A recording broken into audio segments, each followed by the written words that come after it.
Alright, here's why the babe is awesome. Number one, it is super compact and lightweight for a Cine rig, which was the main goal from the get-go. It features a zoom lens with a variable ND, which makes it versatile for run and gun type shooting. The mat box is easily and quickly adjustable. The video transmission system is hooked up to the monitor itself, which is an ingenious idea I can't take credit for, but I can't wait to show you. Also, it's sporting some nice long-lasting battery power without the use of an expensive V-mount. So let's build this thing. Alright people, the goal is to Cine rig this Sony A6400 camera body. This is all the stuff that we need. So let's get right to it. There's a couple of stages to this build. The first one is rigging the camera itself with a cage and one or two accessories. For assembly, I'm using a basic flathead screwdriver and an assortment of Allen wrenches. But basically, all the tools you'll need for assembly come with the individual parts. Cage first. Obviously, there's multiple variants, even within the smallrig product line. But this one is especially useful because it has two 1/4" mounts right there that line up, which is important, why I'm going to show you in a minute. Also, this one comes with its own little wooden handle. Don't overdo it, just make sure it's a tight fit. Nice, thick grip right on the cage. First accessory is a nadir rail. It's a thin one like this that has locking mechanisms left and right, and is attached to the cage via two screws. And it goes on the cage right there. Now, if you've been with the channel for some time, you know I'm a fan of cable management. So before we move on to the rail mount system, let me attach one more thing that's going to help with cable management later on. And it's this ingenious little cable clamp from Rig or Ulanzi, the R066. You can clamp two cables of different diameters, and it's really easy to attach. This one goes right here. Alright, that's the cage, grip, monitor mount, cable management. Let's put the camera in. Just one screw on the bottom. Alright, now that the camera cage is prepared, let's continue with the rail mount system. At the heart of it, two parts. Number one, this smallrig rail mount, and number two, this nicey-rig QR plate. We're going to combine the two to get exactly what we need. The nicey-rig QR plate combo is very simple. Unlock it here, push in, and release. So we're going to use two screws, a 3/8" screw and a 1/4" screw, to attach the smallrig rail mount to the nicey-rig QR plate. 3/8" thread, 1/4" thread. First, lightly tighten, then make sure the parts perfectly align. And with this part, really make sure that you're confident this is never going to move. Then of course, QR plate goes on the cage. Again, we're using two screws, this time two 1/4" screws. Once again, make sure this is not going to move no matter how you handle the rig. Then here we go. Camera now sits on rail mount QR plate combo. Let's continue with the rails. I'm using one long one on the left side. Pretty straightforward, simply attaches like this. On the right side, I'm not going to use one long one, but two smaller ones and a smallrig rail mount offset clamp. And it's going to help us later on with applying the Tilta mini mat box. Opening the clamp, first one goes in like this, applying the offset clamp all the way at the end of the 15mm rod, and doing roughly the same thing on the other side. There we go. One long 15mm rod and two smaller ones, one offset via a clamp. Now we're almost done with the rail mount system. One last thing, we're gonna hook up an external power supply for the camera using the long rail right here. And we're going to use this exotic part from smallrig to attach this generic, I'd say, NPF battery plate. This one comes with its own tripod screw that we don't need. All we need is this 1/4" mount, because we're gonna use it to attach this exotic rail system part, whatever you want to call it, to the Sony NPF battery plate. This goes on the long one. And last but not least, to the bottom of the rail mount, I'm going to attach my tripod QR plate. Again, using 2 screws to keep everything in line, lightly tightened by hand. Make sure the part aligns perfectly. Same as before, make sure this thing ain't moving unless you want it to. So it's allowed to apply some force. And that's it. This is the rail mount portion of this setup. So let's put the camera on, open right here, unlock, and there we go. So far, so good. Now this is a simple Sony dummy battery connected via a coiled cable to a male DC plug. Now the connection for the cable on the NPF battery plate is right here.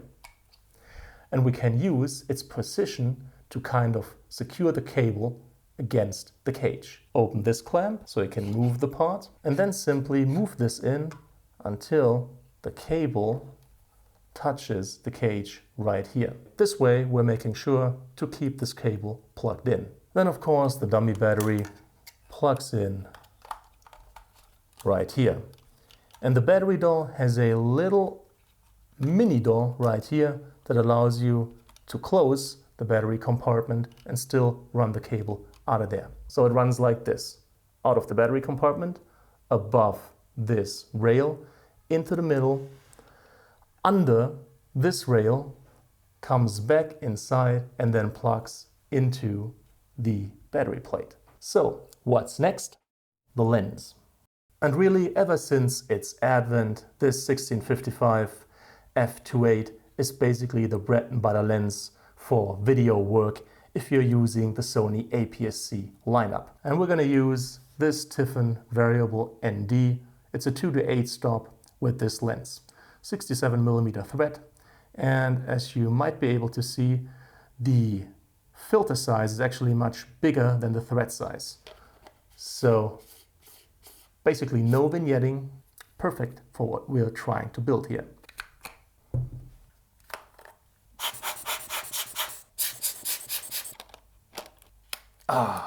And there we go. Really starts to look like something, doesn't it? All right, rail mount, QR plate, cage, camera, lens, external power option. What's next? The monitor. There's a gazillion options out there as far as budget monitors go. I like the ones from FieldWorld because they're well built, the panel is very good, and they always have some cool extra feature. For example, this one not only has the Sony NPF battery plate, but also a power supply attachment for the MAS 400S video transmission system. I've never seen this thing happen. That's just a badass idea. So the video transmission system automatically is supplied with power via the NPF battery of the monitor, or should you run the monitor off the grid. We're going to attach that later. Let's deal with the monitor first. Now, to attach the monitor to the cage, we're going to use this smallrig monitor mount. It has a NATO clamp mechanism on the bottom and a simple 1/4-inch screw mount on the top. Now do attach it like this. So the red NATO clamp lever points the same direction as the panel. Why that is important, I'm going to show you in a minute. There we go. Slide it onto the NATO rail on top of the camera cage. Tighten it using this lever. And there we go. Monitor attached. To connect the monitor to the camera, we're using a simple full-size HDMI to micro HDMI cable. Full-size HDMI goes right there. Micro HDMI goes right there. And now this is dangerous because this begs to kill cable connections, because you can run or catch something with this easily. That's why before we attached this cable clamp that now we're going to use. So I'm gonna loosen it. I'm going to run the cable beneath it, put it back into position. I like to tighten it off angle a little and then just push it into perfect position. And this is how this needs to look like. The cable runs more closely to the whole setup. Now, as far as video transmission systems go, this is the Hollyland Mars 400S. It's not particularly a budget option. I'd say it's rather a medium budget option, but since it combines with the monitor as well as it does, I'm using it as option number one for this setup. It transmits a full HD video signal to Video Village or to your director if he's somewhat offset, or you're running around with a Steadicam or whatever and he can't follow you. So, as I've already shown you, this just hooks up to the monitor, which is, again, an ingenious way of hooking up the video transmission system.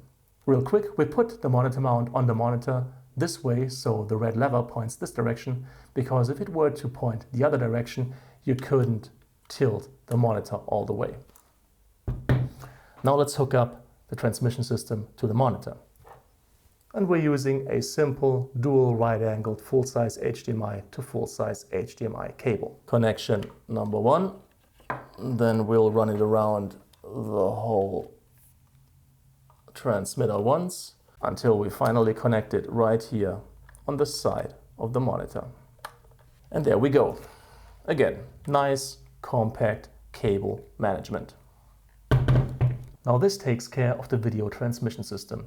If you wanted a budget option, this is the Mars X. Again, transmits full HD video signals, but the Mars X only transmits them to mobile devices, like a tablet, for example.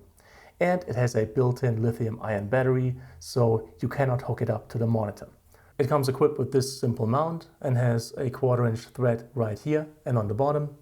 We're not going to use this mount. We're going to use this 1/4 inch to 1/4 inch screw adapter. Goes right here, just like this. And then we're going to attach it to the side of the monitor. Just like this. And then obviously, instead of running the cable right here and using the Mars 400S, we're going to use another one of these full-size HDMI to full-size HDMI cables. Monitor out to video transmitter in. Now, this was the budget option.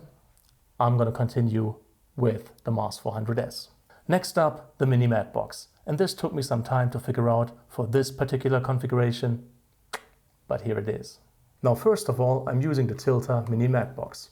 It has a top flag that you can remove or not, and has the option of one drop-in filter. There's multiple ways to mount it. I'm using this mount that comes with the mini mat box. It's meant to attach in this orientation, but we're going to attach it like this. You can't completely slide it in because this hits the mat box, but we don't have to.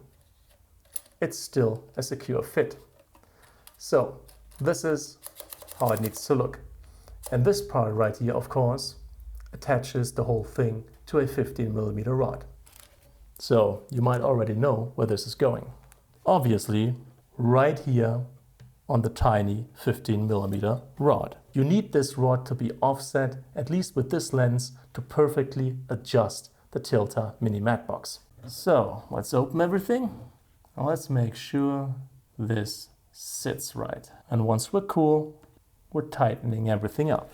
Really tighten it so it doesn't move.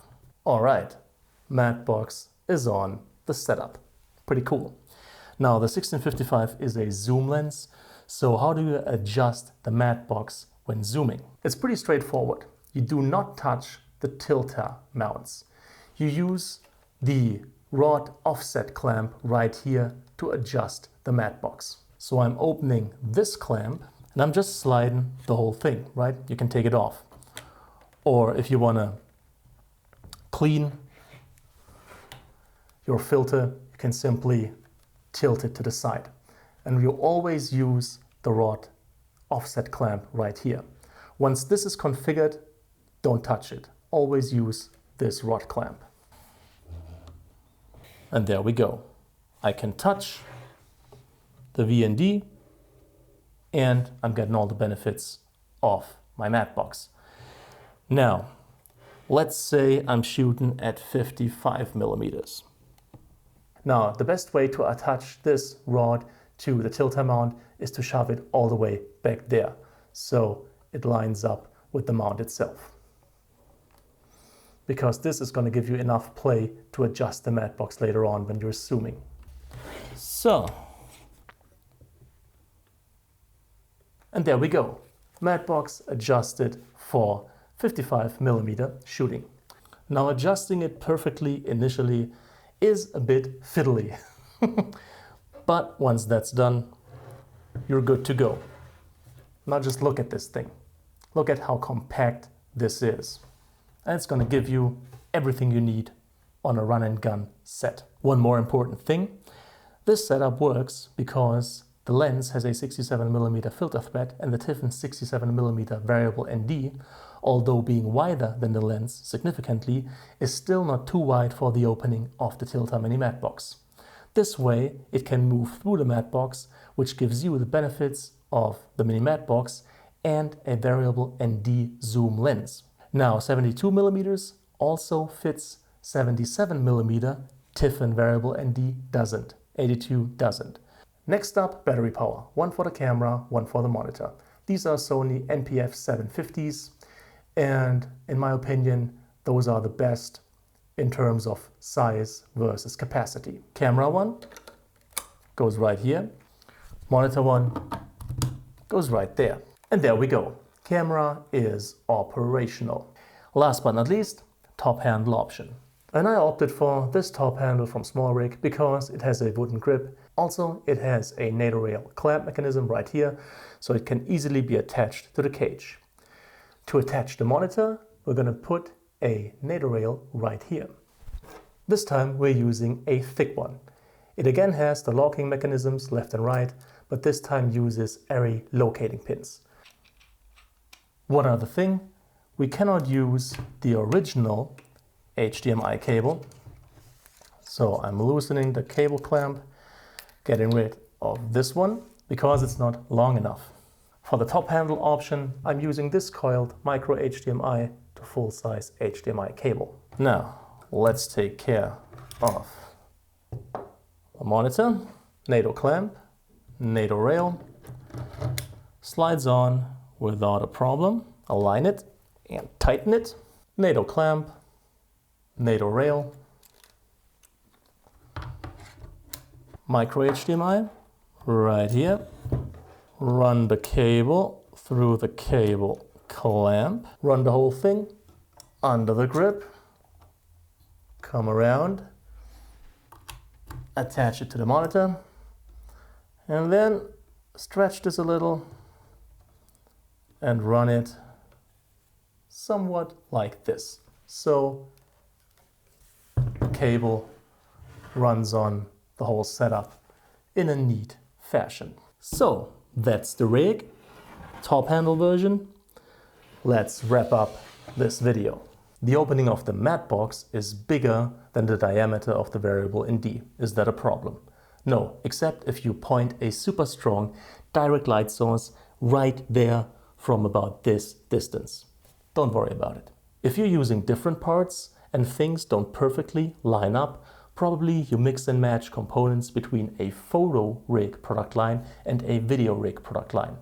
No matter the manufacturer, as long as you stay within their respective video rig product lines, you can mix and match components there, because all of them will make sure every part lines up, so you're not getting in trouble when using a rail mount system. If you enjoyed this build, let me recommend my video about my Sony A7S III Cine rig, linked up top. Usually big fan of secure cable connections. If the cables break, that's not a big problem, but if the connectors inside the camera or the monitor break, you're screwed. Unfortunately, for this very monitor, there's no cage as of yet, and I couldn't get my hands on the micro HDMI cable clamp for the SmallRig cage, which is a part I put in the kit and definitely highly recommend. The whole rig is a bit front heavy, more noticeably so when using the top handle, but because the overall weight is relatively low, I don't see a problem using it at all. One hand on the thick grip, one hand as support. That's how you're going to shoot it most of the time, and it's perfectly all right. It also tilts a bit to the left because of this 750 battery. So if you replace such a 750 with such a 970, turns out it's balanced rather well. So there's almost no noticeable tilt.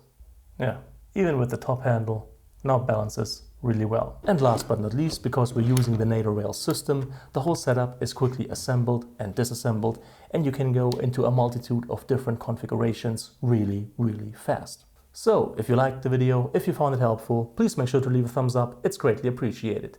Any kind of comment or feedback is welcome, and I'll try to answer as quickly as possible. All the tech that I've used in this video is linked in the description. And especially for this setup, I've created a kit on kit.co, which features all the parts that I have used, including descriptions. So definitely check that out if you're interested. And as always, thank you so much for your time, thank you for watching, and hopefully see you again soon.